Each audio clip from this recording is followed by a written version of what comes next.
Good morning, good afternoon, and good evening, whatever and wherever you all. And welcome back to the Beta Plan playing Shadowrun. So, I have to admit, I redid the last level because I had to test out what the heck was causing the framiness. And although I have gotten rid of most of it, it is sometimes still there. I guess I'm going to do a little post-production because I want to show off this game, but I don't want to give you bad gameplay. So whenever framiness happens in the battle, well, I'll just cut it out and paste in the proper frame rate back in. And whenever it happens in a conversation, well, it's not really too bad in a conversation, so I'm just gonna leave it. In order to, well, not make this too much of a chop-chop type of series. In order for me not to go crazy. Having said all that, it's running smoother, so let's hope that it runs smooth all the way. Having said all that, let's get back into it. Sinless. You scramble up a ladder and through an access way where the sewer system spits you out into the Hong Kong Mass Transit Railway System, the MTR. Crossing the rails, you climb up the platform and into the station. Above you is Heoi? Heoi. Where the red shaman and the little decker plan to plead your cause to Kangli Cheng, the one woman they know who can help you get underground and off the grid fast. But there be a price. Cheng is a triad boss whose favors tend to come with strings attached. The sounds of a waterfront at night leak down the stairway to the surface. Peering up the steps, you can catch a glimpse of the night sky, overcast and low. Alrighty then. I am so excited and I want to play this game for you guys. Now watch us! The sewer deposits you into a series of mechanical access ways that eventually link to a system of railroad tunnels. Gabbard leads you through 5 or 6 magnetically sealed doors and across several sets of electrified tracks until she indicates you've reached your destination. She holds up her hand, indicates the surrounding platform. This is the MTR station for Heoi. Once you go up those stairs, you'll be in our neighborhood. Kangli Cheng runs her operation out of the Mahjong Parlor. They're called Swift Winds. Mahjong Parlor? You play Mahjong here all day? Alright. Wu rips off his goggles. There's an APB out on us. How do you expect us to get to the Swift Winds place without taking a bullet? Ooh, he indeed took off his goggles. I like it when a game does that and has this eye for detail. Good. Heoi is well known as a protected area. Kangli Cheng sees to that. It's a shadow community. Oh, sorry. I'm reading that with my narrator voice, not with Gabbard's voice. Smugglers, hijackers, black marketeers. You get the idea. Cops tend to give the place a wide berth. Is Nobel gives a shallow nod. Her gaze remains planted on the floor. Police cameras don't last long here. Between the smog and the cloud cover, we shouldn't have to worry about drone surveillance either. The HKPF won't find you. Not if you follow our lead. Gabbard widens her stance, puts her hands on her hips. Now, here's how it's going to work. You can't get an audience with Cheng until we secure you an invitation. So me and Iz will go on ahead and pay our respects. Then we'll request that she sees you. Politely. An audience. What? No, let's not offend their fixer right in front of them. An invitation. How do we get that? The red shaman smirks. We'll kiss her ass until it shines. Oh great, she's that type of person. Is Nobel's size? That's about the size of it. Well, and you have about the right size to kiss her ass, probably, if she is no dwarf. Okay. Gabbard puts up her hand. One more thing. Kangli Cheng is a dangerous woman. She may seem friendly, but don't let your guard drop. And whatever you do, do not disrespect her. Yeah. Got it. Let's just follow their advice. We are in deep enough doo-doo as it is. She drops her hand, nods to the three of you. That's it. We'll go on ahead and smooth the way. Just give us a few minutes head start, and don't talk to anyone. No, I'm not going to ask the stupid question because people can rat us out. What if the locals recognize us from the news broadcast? Call the cops? Gobbet smirks and shakes her hand. No one in higher calls cops. Doing that around here is a quick way to get dead. I get it. That's all I can say about this. This place is definitely, well, not off the grid, but it's certainly for the people that want to be off the grid. Her eyes narrow and she nods approvingly. That's good. You catch on real quick. I've had my experiences, Gobbet. We need your sins burned as badly as you do. And we need to figure out a way out of this shit. Or all that. She quickly turns away. See you at the Mahjong parlor.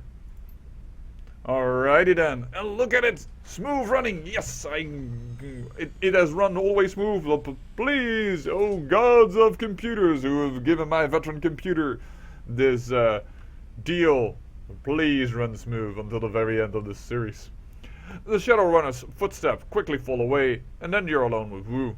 He grunts something unintelligible and begins panther stalking back and forth again, boot prints of sewer water and muck marking his path on the subway platform behind him. Minutes pass.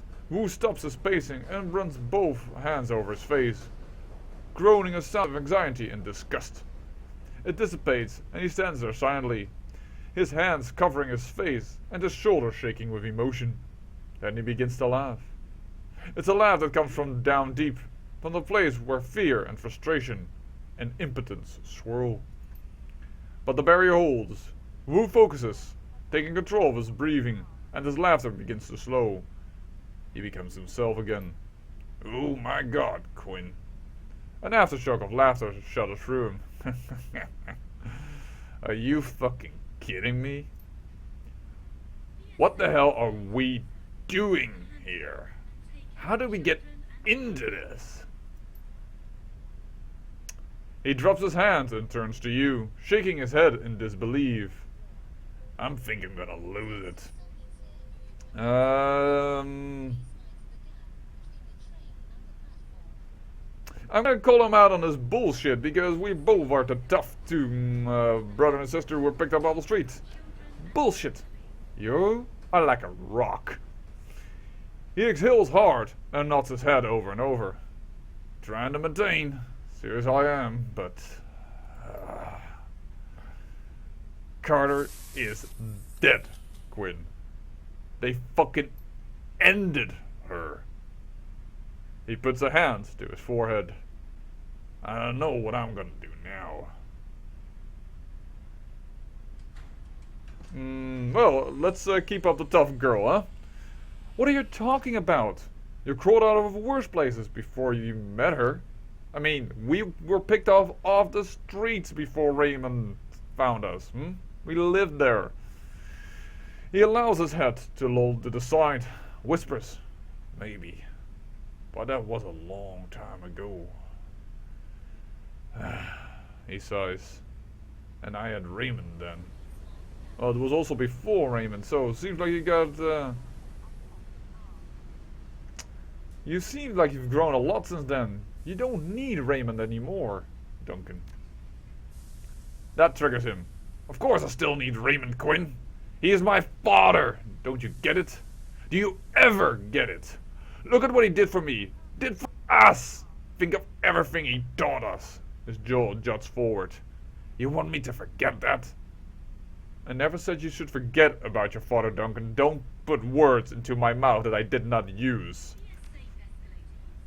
He starts an angry retort, stops himself, mouth open. His head rolls back on his neck and he speaks to the ceiling. Exasperated. Maybe I should forget it all. Raymond, the house, the academy, Carter. I might as well throw them all down the memory hole. You know why? Because we're gonna burn our sins, Quinn. Jesus Christ, do you know what that means? The moment we do that, we're dead. To all the world, we're dead. We're wiped clean.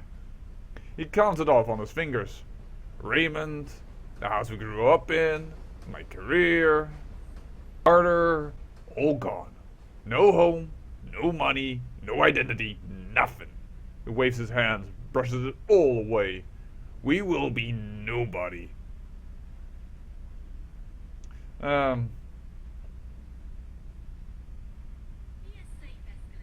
No, this is annoying him too much, the third option. I think I'm gonna go with the second option. Because I say just chill, sometimes that really pisses people off when they're angry and you say, chill, man. So, I'm gonna find a way out of this. Just follow my lead, like you did in the old days. Remember? Just you and me on the streets. You wanna bring up the old days? Are you fucking serious? You left the old days behind years ago. Wu's neck cranes forward. His lower jaw thrusts out ahead of him. You left me behind. Oh, great. Now we're gonna have this conversation. You left me behind. Memories flash bright. Suddenly you're back 8 years ago. On the street outside of Raymond's house. Just you and Wu. The middle of the night.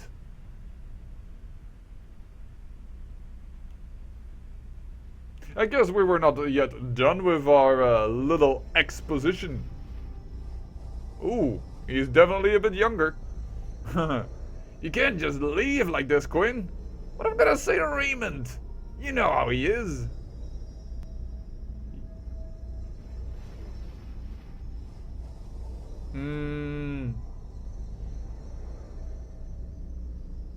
Yeah, we're going to say go with, yeah, I know how he is. Inflexible. Exactly. We're breaking one of his rules, just being outside the house after curfew. What is so important that you have to run out now, in the middle of the night, without even telling Raymond why? He is distraught. You can see it on his face, hear it in his voice. He used to be lost without you. Okay, this is where we actually more or less pace our history together, so this is kind of important.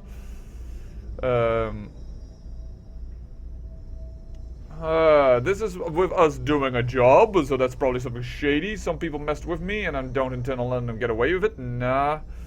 Could use your help. I need to see a guy about a deal. The good kind, the big kind. That sounds already a little bit better.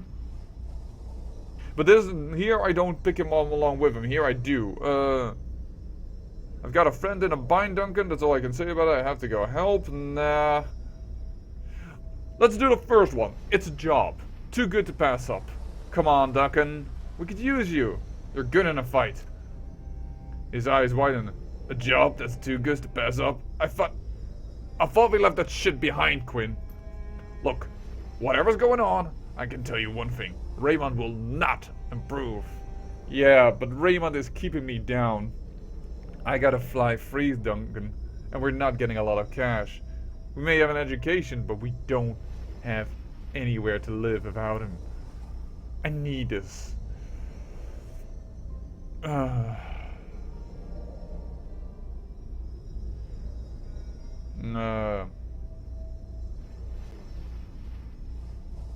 Yeah, we're going to say this. We're going to be the freedom girl.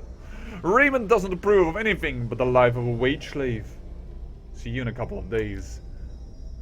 You remember the look on Duncan's face as you walked away. The events that followed were a blur. One that you don't care to remember. 3 days later, you were behind bars in a private corporate prison. No interrogation, no charges, no appeal.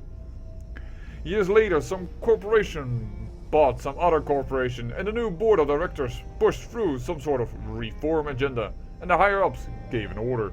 And then you were out. With a few hundred nugent to your name, and one scary as hell non-disclosure agreement ensuring your silence. Oh great. Not that it mattered to you anymore. You were starting fresh, determined. Until Raymond tracked you down, left you that voicemail, brought you to Hong Kong, and back together with Duncan Wu. Alright, so we are going to be the freedom girl that wants to roam, that has the street in our blood. You realize that Wu's been staring at you. Now, let's hear it. What the hell have you been all...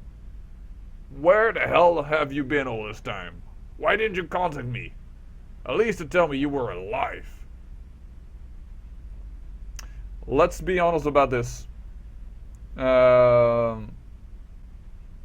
This is stupid to say that he has to look for me because it's a corporate prison. That means that he, as a Lone Star, has no access. I wanted to, Duncan, but I was locked up tight. Corporate black site. No communication. No shit. He squints at you. Full lie detector mode. Oh, fuck. I had no idea. A range of emotions blaze across Wu's face. He stares at the ground for some time, before finally looking back up at you with a heavy, heavy sigh. Wow. I really don't know how to process that one right now. He shakes his head. I don't know. If we were still alive tomorrow, we can talk more. This shit is too much. We were marooned on this island, hunted by cops. My partner is dead, Raymond's missing, and we're about to go see a crime lord about erasing our goddamn identities. And as a bonus, our only allies are a pair of tiny criminals who would kill us if they could. So, they didn't have to deal with this. He rubs his head viciously. Listen, Quinn.